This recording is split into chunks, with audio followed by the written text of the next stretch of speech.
Opa! Mayfield Park é o terceiro romance da Jane Austen, publicado originalmente em 1814 na Inglaterra, logo depois do grande sucesso que foi O Orgulho e Preconceito. E este aqui é um romance que vai marcar a maturidade da Jane Austen enquanto escritora, e de fato ele não poderia ser mais diferente do que os livros anteriores dela, principalmente quando ele vai resvalar em temas mais espinhosos, e não só nos temas, mas a diferença se dá também na atmosfera com a qual a Jane Austen constrói essa história. Ela é um pouco mais tensa, amarga e até um pouco mais psicológica, eu diria. O Mayfield Park então gira em torno da Fanny Price, que é uma jovem de uma família mais humilde que vai viver com os parentes ricos dela, os Bertrand, ali na luxuosa propriedade de Mayfield Park, que dá o título aqui ao livro. E nesse novo ambiente, a Fanny então vai se deparar com um novo universo, o universo das relações familiares e sociais de gente bem abastada. A Fanny Price então chega em Mayfield Park quando ela tem por volta de 10 anos de idade, e os anos vão se passando até que a história vai se concentrar mais quando ela vai atingir os 18 anos. E se as coisas na família da Fanny não eram muito fáceis porque eles eram bem pobres e eram muitos filhos, aqui em Mayfield Park a Fanny então vai ser feita basicamente de gato e sapato pelos parentes, como se fosse a dama de companhia ali das tias e das primas. A única pessoa que vai tratar a Fanny feito gente mesmo é o primo dela, o Edmund, por quem a Fanny também acaba desenvolvendo um afeto muito grande. A Fanny Price, ela é uma protagonista típica,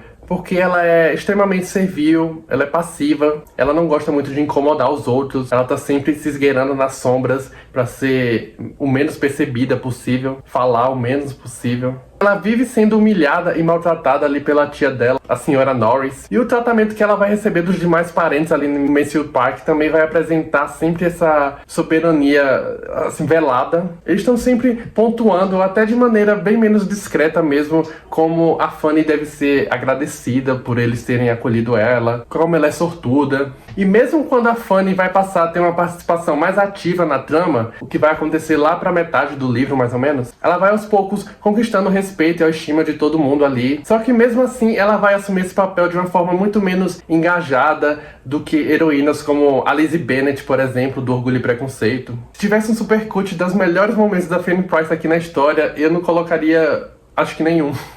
O Mayfield Park ele pode ser encarado então como uma espécie de história de amadurecimento. E na apresentação dessa edição que eu tenho aqui da LPM Editores, o tradutor, o Rodrigo Browne, ele vai chamar a Fanny Price de a heroína invisível. E aqui na quarta capa também ele vai trazer uma crítica do Nabokov sobre esse livro. O Mayfield Park é um conto de fadas, se bem que todos os romances são, de certo modo, contos de fadas. O charme de Mayfield Park só pode ser desfrutado de forma plena quando adotamos suas convenções, suas regras, seu encantador faz de conta. E pra mim esse trecho aqui já diz tudo, porque esse livro ele exige que o leitor realmente aceite esse acordo para conseguir prosseguir com aquela história. O primeiro ponto de virada, digamos assim, da história é a chegada do casal de irmãos Crawford, a Mary e o Henry Crawford. Eles são meio-irmãos da esposa do reitor ali da comunidade. E pra mim, eles são os personagens talvez mais enigmáticos que a Jane Austen já criou. Eles são jovens de Londres e eles vão representar aqui essa qualidade cosmopolita da capital, esse espírito moderno de gente que vai se passar muitas vezes como superficial, porque tá sempre interessada na moda, e tem uma vida cheia de dinheiro, de amigos, de diversões, e tem uma atitude bastante questionadora em relação à moral vigente da época. Inclusive é a Mary que vai ser o ponto de tensão que vai originar os diálogos mais interessantes aqui do livro. A senhorita Crawford acertou em cheio quando comentou um dia desses que você tem tanto medo de chamar atenção e despertar elogios quanto outras mulheres de passarem despercebidas. E quando eu falei de temas, nesse aqui a Jane Austen vai abordar, por exemplo, o tema da escravidão. Lembrando que a gente está aqui na Inglaterra do começo do século XIX, então a prática do tráfico de escravizados ainda existia. Embora esse seja de longe o tema central aqui do romance, fica muito claro que o enriquecimento ali da família dos Bertrand tem vínculo direto com essa prática da escravidão. Além disso, nesse livro a gente vai ver de uma maneira bem menos leve a hipocrisia das altas classes, a sua suposta civilidade, essa tensão entre as classes diferentes, o que vai ser muito interessante quando a história lá pro final vai terminar com um grande escândalo para a família dos Bertrand, um escândalo envolvendo adultério, e até mesmo o dilema do casamento, que é uma convenção tão presente na obra da Jane Austen. aparece de forma diferente aqui. E o final, bem, o final do Mansfield Park é também bem menos convencional do que as outras obras da Jane Austen. Não vai haver um casamento perfeitamente feliz e harmonioso ou romântico, com um casal que se apaixona perdidamente, nem nada disso. O próprio Edmund seria o herói daqui, o mocinho, e apesar de ser muito gentil, muito ponderado, ele também é um pouco apagado. E no final vai acontecer um movimento que me lembrou bastante o final entre a Marianne e o Coronel Brandon, ali no Razão e Sentimento. Fica de fato aquela sensação bem ambígua de desilusão para todos os lados. Conheço muita gente que se casou com a esperança e a certeza de obter determinada vantagem ou encontrar grandes qualidades no cônjuge. Percebeu que havia sido enganada e teve que aguentar justamente o contrário. O que é isso, se não um engano?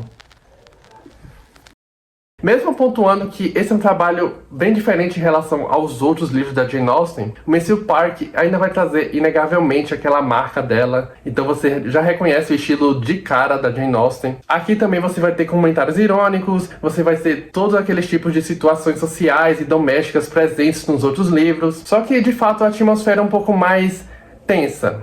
Principalmente nas consequências que a Jane Austen vai trazer aos personagens mesquinhos do livro, que são quase todos. Então a família Bertrand, por exemplo, com esse escândalo que eu mencionei, vai cair em si tanto na criação altamente privilegiada e negligente que eles promoveram aos filhos dele, tanto para a cegueira de algo que estava muito evidente ali e que basicamente só a Fanny enxergava. Por isso que eu gostei bastante desse livro.